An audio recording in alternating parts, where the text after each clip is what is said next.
Salam sejahtera saya ucapkan kepada Encik Muhammad Fauiz bin Bakri selaku pensyarah BMW 3032 Wacana Akademik Bahasa Melayu. Saya Clarin binti Jenny memegang nombor matrik D 2020109347.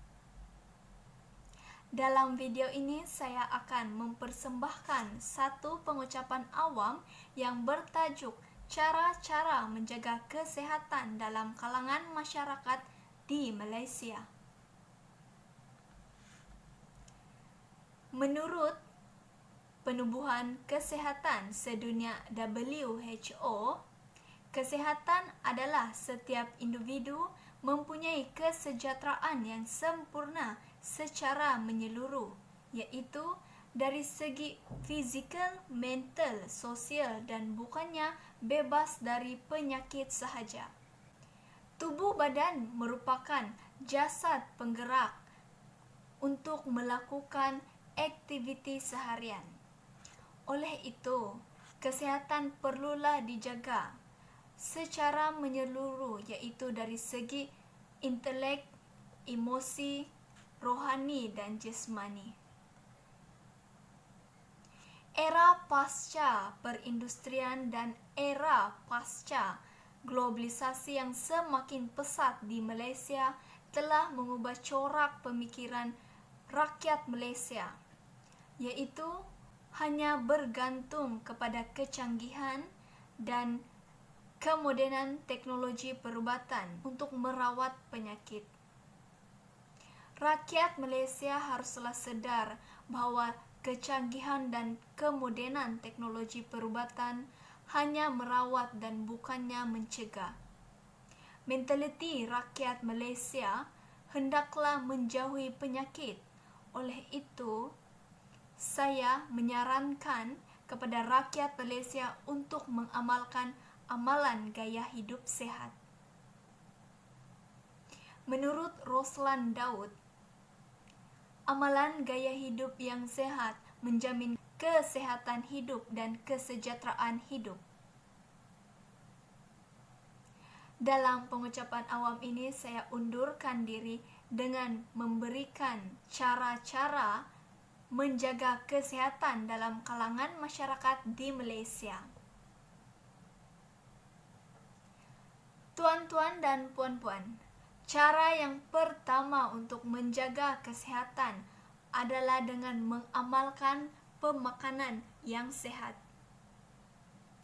Pemakanan merupakan aktiviti yang sangat penting kita lakukan. Oleh itu, pengambilan makanan hendaklah betul dalam seharian. Pengambilan gula dalam makanan dan minuman yang berlebihan akan menyebabkan obesiti atau berat badan yang berlebihan. Seperti yang kita tahu, Malaysia dikategorikan sebagai negara yang mempunyai ramai penduduknya mengalami obesiti. Tahukah tuan-tuan dan puan-puan bahawa obesiti merupakan penyebab kepada penyakit kronik seperti penyakit jantung? Jadi, saya menyeru kepada masyarakat Malaysia untuk mengamalkan pemakanan yang sehat demi kesejahteraan diri. Beralih kita kepada cara yang kedua, iaitu melakukan senaman secara berkala, iaitu sekurang-kurangnya 3 kali dalam 1 minggu. Senaman secara berkala dapat meningkatkan imunisasi badan agar kuat dan dapat melawan penyakit.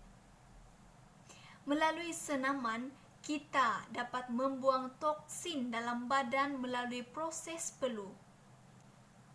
Maka saya menyeru kepada rakyat Malaysia lagi untuk sentiasa melakukan senaman kerana senaman sangat penting untuk diri. Cara yang ketiga untuk menjaga kesihatan diri adalah dengan melakukan pemeriksaan kesihatan secara berkala. Rakyat Malaysia pada masa ini hanya melakukan pemeriksaan kesihatan apabila sakit sahaja. Kementerian Kesihatan Malaysia (KKM) telah menyediakan pelbagai infrastruktur kesihatan awam untuk rakyat Malaysia. Jadi, rakyat Malaysia hendaklah memanfaatkan kemudahan yang telah disediakan oleh KKM dengan membuat pemeriksaan kesihatan secara berkala. Pemeriksaan secara berkala ini membantu kita melihat sama ada kesihatan kita berada pada tahap yang memuaskan atau tidak. Hal ini juga membantu kita untuk mencegah daripada penyakit yang tidak menunjukkan simptom pada awalnya. Contohnya, penyakit kencing manis tidak menunjukkan simptom pada awalnya, tetapi akan menunjukkan simptomnya apabila penyakit kencing manis ini semakin teruk. Jadi, saya menyeru sekali lagi kepada rakyat Malaysia untuk melakukan pemeriksaan kesihatan sekurang-kurangnya 1 kali dalam 3 bulan. Hadirin dan hadirat sekalian, beralih kita kepada cara yang keempat untuk menjaga kesihatan diri, yaitu memastikan tidur dan rehat yang mencukupi. Tidur merupakan aspek yang paling penting untuk menjaga kesihatan dari segi fizikal dan mental.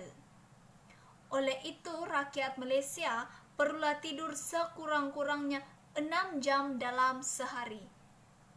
Hal ini akan dapat membantu mencegah daripada penyakit diabetes, obesiti, dan penyakit jantung. Selain itu, tidur dan rehat yang mencukupi juga dapat meningkatkan sistem imunisasi badan agar kuat dan tidak mudah jatuh sakit. Seterusnya, dapat mencegah daripada serangan jantung kerana ketika tidur, kadar degupan jantung dan tekanan darah adalah rendah. Tidur dan rehat yang mencukupi juga dapat membantu meningkatkan daya ingatan seseorang. Jadi, seseorang itu akan lebih bersiap sedia untuk menghadapi hari seterusnya, serta dapat membantu dalam pengurusan stres dan emosi. Maka dengan hal ini, kita dapat menjaga kesihatan secara menyeluruh, yaitu dari segi intelek, emosi, rohani, dan jasmani. Kesimpulannya, rakyat Malaysia perlu sedar bahawa betapa pentingnya menjaga kesihatan demi kesejahteraan dan keceriaan hidup. Oleh itu, rakyat Malaysia perlulah mempunyai disiplin yang tinggi dalam menjaga kesihatan diri agar sentiasa sehat dan untuk kesejahteraan keluarga dan masyarakat. Semua pihak, semua rakyat Malaysia perlu menjaga kesihatan. Sekian sahaja pengucapan awam saya pada hari ini. Sekian dan terima kasih.